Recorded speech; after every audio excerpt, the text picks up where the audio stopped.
बिहार में नई सरकार के गठन के तुरंत बाद कानून व्यवस्था को लेकर सख्त एक्शन भी नजर आया।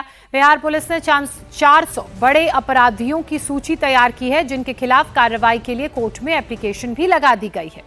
अलग अलग जिलों से लैंड माफिया, शराब mafia, extortion gang, arms smuggler और राजनीतिक संरक्षण प्राप्त अपराधी इस लिस्ट में शामिल हैं। बिहार के डीजीपी का कहना है कि 400 नहीं बल्कि 1300 अपराधियों की लिस्ट तैयार है, जिनके खिलाफ कार्रवाई की जाएगी। बस इंतजार है सरकार की तरफ से हरी झंडी का।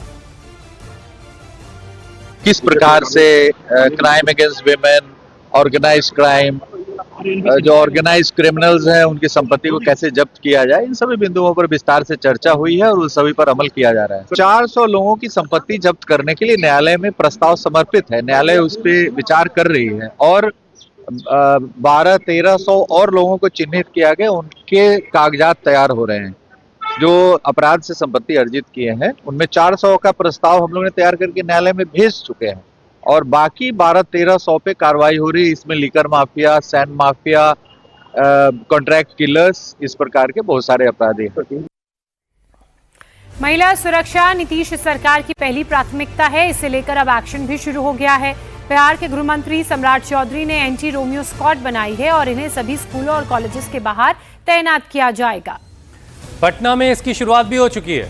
पटना में शक्ति सुरक्षा दल की गाड़ियां चौक चौराहों पर गश्त कर रही है। एंटी रोमियो स्क्वाड का मकसद छात्राओं के साथ होने वाली बदतमीजी को, छेड़खानी को रोकना है। इसीलिए एंटी स्क्वाड टीम अब ग्राउंड पर मौजूद है, तैनात है। बिहार में योगी सरकार की तर्ज पर बुलडोजर टॉप गियर में दौड़ रहा है। नई सरकार के गठन के बाद शहर शहर बुलडोजर एक्शन देखने को भी मिल रहा है। छपरा से लेकर नालंदा और नालंदा से लेकर मुजफ्फरपुर तक अवैध अतिक्रमण के खिलाफ प्रशासन कार्रवाई कर रहा है। सड़क के किनारे किसी भी तरह के अवैध कब्जे को हटाया जा रहा है। नगर निगम की टीम पुलिस के साथ मिलकर कार्रवाई को अंजाम दे रही है। प्रशासन का ये कहना है कि कई बार नोटिस देने के बाद भी लोग अवैध कब्जा नहीं हटाते हैं, जिसके बाद इस कार्रवाई को अंजाम दिया जा रहा है। फिलहाल ये 3 तस्वीरें छपरा, नालंदा, मुजफ्फरपुर की, जहां पर अवैध अतिक्रमण को, अवैध कब्जे को बुलडोजर की मदद से गिराया जा रहा है। आप देखिए कि कैसे सड़क किनारे जो खड़ी गाड़ियां हैं उन्हें हटाने का काम भी हो रहा है। जो सड़क के किनारे अवैध अतिक्रमण था, इलीगल कंस्ट्रक्शन था, उसे भी बुलडोजर की मदद से ध्वस्त किया जा रहा है। छपरा बिहार की ये तस्वीरें हैं। ये अवैध कब्जा जिसे हटाया गया, हालांकि प्रशासन की तरफ से पहले नोटिस दिया गया था। नोटिस के बाद भी जब लोगों ने इस अवैध कब्जे को नहीं तोड़ा, नहीं हटाया, तो उसके बाद प्रशासन का ये पीला पंजा पहुंचा और उसका एक्शन कुछ इस तरह से जैसे छपरा में नजर आया। और जहां तहां खड़ी हुई गाड़ियों के खिलाफ भी कार्रवाई हुई है। मुजफ्फरपुर की ये तस्वीरें, जो गाड़ियां वहां खड़ी थी उसको भी क्रेन के पंजे में ही डाल दिया गया है और उसे भी वहां से उठा ले गई है नगर निगम की टीम। तो नो पार्किंग जोन में खड़ी गाड़ियों को भी हटाया जा रहा है। इसके अलावा छपरा, नालंदा, मुजफ्फरपुर में जो सड़क किनारे अतिक्रमण हुआ है उसको हटाने का काम भी लगातार चल रहा है। बिहार में नई सरकार क्राइम कंट्रोल करने के लिए एक्शन में है। पुलिस शहर शहर एक्टिव नजर आ रही है, लेकिन इसके बावजूद अपराधियों के हौसले बुलंद हैं। सिवान के रघुनाथपुर में बाइक सवार हथियारबंद बदमाशों ने एक ज्वेलरी शॉप को निशाना बनाया। लोगों को बंधक बनाकर दिन दहाड़े लूटपाट और फायरिंग करते हुए ये लोग फरार हो गए। वहां एक बदमाश को लोगों ने दौड़ा कर पकड़ भी लिया।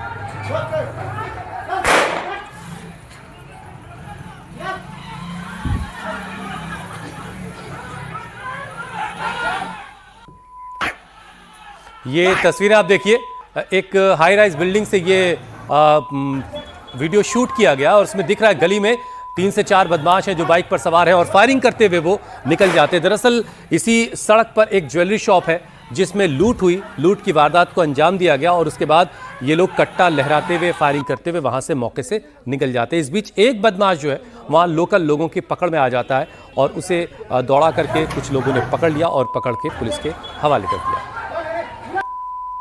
12 राउंड फायर किए इन बदमाशों ने। एक तरफ अपराधियों पर नकेल कसने की बात हो रही है, लेकिन दूसरी तरफ ये तस्वीरें भी बिहार से आ रही हैं। सिवान में एक ज्वेलरी शॉप में बड़ी लूट को अंजाम दिया इन बदमाशों ने।